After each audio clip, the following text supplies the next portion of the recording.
వస్తున్నాడు అబ్బాయి వస్తున్నాడు. కళ్యాణ్ అన్న, నేను వచ్చినప్పటి నుంచి మా ర్యాప్ కలవట్లేదు అండ్ మా ఐ కాంటాక్ట్ కలవట్లేదు. నాతో మాట్లాడండి నానా, నా కళ్ళు చూసి చెప్పండి నానా, ఫ్రెండ్లీగా ఉండండి నానా. ఎక్స్ప్రెషన్ నాకు ఎలా అంటే ఏదో మీరు కంప్లీట్ గా మీరు చాకరీ చేయాల్సిందే అనే ఫీలింగ్ లో ఆయన చూడడం నాకు అది నచ్చలేదు. నేను కామన్ గానే చూశాను, నువ్వే కంగారు పడ్డావు. ఒక విషయం చెప్పనా బ్రో, బేసిక్ గా ట్రోల్ అయిపోతావు ఈ రీజన్స్ తో నామినేషన్ చేస్తే అదవుతుందా? అర్థమైందా? అర్థమైంది. ఏం అర్థమైంది? నువ్వు చెప్పే మాటలు నేను నమ్మకూడదని. కర్మరా బాబు. నాకు అసలు అది నోటీస్ కూడా అవ్వలేదు. అదే ఇక్కడ తీసుకొచ్చి నామినేషన్ పాయింట్ అవుట్ చేస్తారు, అది కరెక్ట్ కాదు, నిన్నెవరు సీరియస్ గా తీసుకోవట్లేదు. ఆయనకి మీరు విలువ ఇవ్వరట్టేగా. మీ దృష్టిలో ఆయన బాన్ బొప్పాయి గడరే కదా, ఆయన గొట్టం గడరే కదా మీ ఉద్దేశం. మంచిగా వెళ్తే మంచాల కిందకి తోస్తారని నాకు అర్థమైందా? దీని అర్థం ఏమిటో మంచి సామెత ఈనూరుకోవాలి. ఓహో, నువ్వేం చేస్తావో తెలీదు, హరీష్ గారిని మీరే చూసుకోవాలని చెప్పి బిగ్ బాస్ నాకు ఒక బాధ్యత అప్పచెప్పిండు. Believe me sir, I know, నాకు తెలుసు, అందుకే నిన్ను స్పెషల్ గా అపాయింట్ చేసింది. రెస్పెక్ట్ రాము అని చెప్పినప్పుడు అట్లీస్ట్ ఒకసారి నా మాటిని ఫుడ్ తీసుకుని ఉంటే చాలా హ్యాపీగా ఫీల్ అయ్యేవాడిని. ఆకలి చచ్చిపోయింది, అన్నం తినాలన్న కోరిక లేదు, బతకాలన్న ఆశ లేదు. ట్రోఫీ గెలుస్తారేమో, డబ్బులు సంపాదిస్తారేమో, మనస్సాక్షి ఉన్నప్పుడు రేపు పొద్దున మీరు అందరూ అనుకుంటారు ఏం చేసాం మనం అని. అన్న హ్యుమానిటీ మీకే కాదు మాకు ఉంది. ఫుడ్ అంటే మీకొకటే కాదు పెట్టాలని మాకు ఉంటది. కానీ ఇవన్నీ నాకెందుకు చెప్తున్నావు? మీరు తప్పు చేస్తున్నారు కాబట్టి.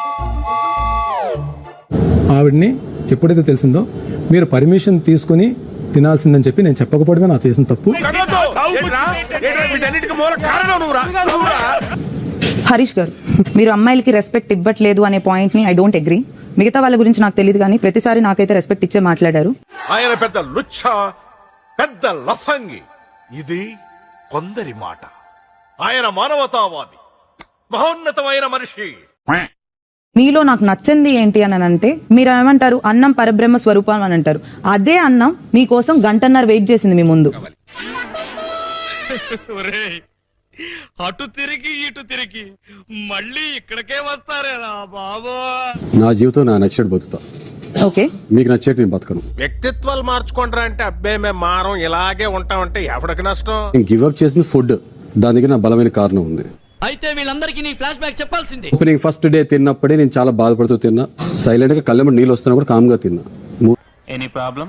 మీల్స్ బాలేదంటున్నారు సార్. అందరూ ఇదేగా తింటుంది. అందరూ పెద్ద రిస్క్ చేస్తున్నారు. సందర్భం ఇది. తర్వాత మీకు నచ్చినట్టు నేను ఉండలేను. నాకు నచ్చిన మనుషులు బయట ఉన్నారు, వాళ్ళకి నచ్చినట్టు ఉంటారు. ఈ నచ్చిన సచ్చే కంటే మీకు నచ్చినది చేసుకోండి. క్విట్ చేస్తే వెళ్ళిపోతాను అని అంటే అది గివ్ అప్ ఇచ్చే పర్సనాలిటీ కాదు, బయట కొంతమంది కాపాడుకోవాలి. నేను నువ్వేనా పెద్ద కంచి కామకోటి పెట్టకపోతే అనుకుంటున్నావేంట్రా? పెద్ద యాక్టర్ మీరు, ఓకేనా? అది వచ్చే ప్రతి ఒక్కరి దగ్గర ఏదో ఒకటి తింటాం. కిషోర్ తెలవకుండా మాట్లాడక అర్థమవుతుందా? తింటుంటే నాకు ఆకలేసి ఒక ముక్క పెట్టండి అని అడిగాను తప్ప నేను లోపల తిరిగి మీ ఫుడ్ అంతా తినాలి అని నేను ఏ రోజు అనుకోలేదు. నోటికి ఏదొస్తే మాట్లాడేయడమే. నేను ప్రియాని చేద్దాం, ఎందుకంటే అమ్మా నాకు నిజంగా చాలా బాధగా అనిపించింది. చాలా బాధగా ఉంటుంది. వచ్చి నన్ను అడుగుతున్నావు, అన్న దొంగతనం చేసావా, ఇవి కనబడట్లేదు, అన్న ఇవి తీసావా. ఇంత మంచివాడి మీద కంప్లైంట్ చేయడానికి నీకు నోరెలా వచ్చిందయ్యా? జస్ట్ అడిగిన దానికే మీరు హర్ట్ అవుతే ఐఎమ్ సారీ. ఇది కేవలం పొగరు. కొన్ని ఏరియాలో దీన్నే బల్బ్ అని కూడా అంటారు. ఇలాంటివి వెంకి అస్సలు సహించడు. మీరు ఏమీ చేయకుండా నేను మీకు దోశ ఇచ్చినందుకు మాకు గొడవైంది. మీరు అడిగితే చేస్తాను. అవును, మీరు అడగలేదు, నా తప్పు కాదు కదా. ఏం పాయింట్ పెట్టావన్నా, సూపర్ పాయింట్. గుండు అంకుల్ అంటాం బాడీ షేమింగ్ అయితే, రెడ్ ఫ్లవర్ అంటాం ఏంటి? ఎరుపు ఫ్లవర్ గురించి ఏదో మాటల టాపిక్ వస్తే నేను ఎక్కడ మిమ్మల్ని రెడ్ ఫ్లవర్ అల్లా.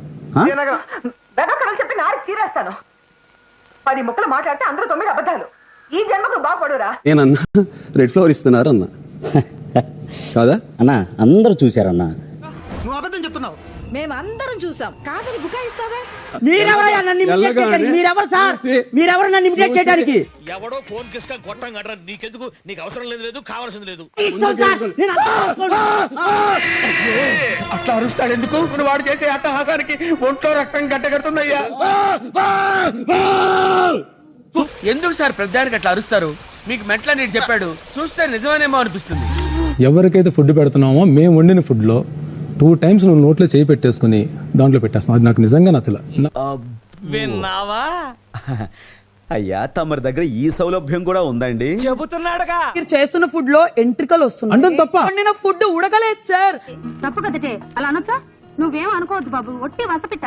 పర్వాలేదులేండి, ప్రతి ఇంట్లోనూ ఇలా చెవు కోసిన మేకలా మాట్లాడేవాళ్ళు కనీసం ఇంటికి ఒకరైనా ఉంటారు. మీ నిజస్వరం అందరి నిజ స్వరూపాలు తేలాలి. అందరి నిజ స్వరూపాలు తేలాలి.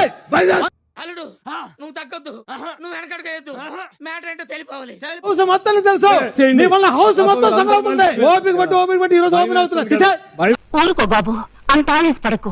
ఆవేశం కాదమ్మా, నేను పడే ఆవేదన. నెక్స్ట్ థర్డ్ ఓటుకొచ్చాడు మాట్లాడతారు. మీకు షో ఫార్మేట్ కి వచ్చినప్పుడు రెస్పెక్ట్ ఇవ్వడం రాదు.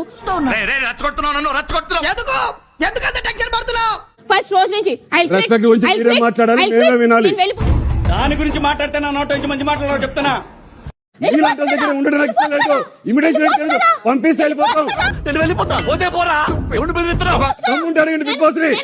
దమ్ముంటే పంపించు, దమ్ముంటే పంపించండి. ఆయన ఎక్కడ ఉన్నాడయ్యా? ఆయన ఎక్కడ ఉన్నాడు? మా ఇద్దరు సంబంధించి మధ్య దూరతున్నారు కదా, దమ్ముంటే ఇక్కడ వచ్చి మాట్లాడండి. మేము మధ్యలో మాట్లాడుకుంటాం, మేము ఏదో సర్దుకుపోతాం. ఇలాంటి వాళ్ళు మాకు ఇంట్లో వద్దు. Very good, very good, stick to that. అందరూ ఒకటే పేరు కదూ, నేనే బయట ఎంజాయ్ చేసుకోండి, నేనే బయట